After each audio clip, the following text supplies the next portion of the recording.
Clayton County Sheriff Victor Hill facing possible suspensions as he awaits his day in federal court. Currently, he's still on the job as he faces 4 felony charges.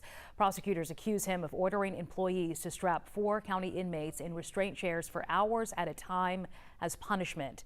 A decision could come down this week on whether his law enforcement certification will be suspended.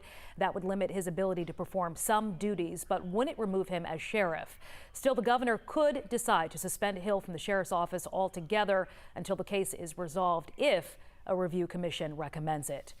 And later this morning, the New Order National Human Rights Organization is expected to speak out in support of Hill.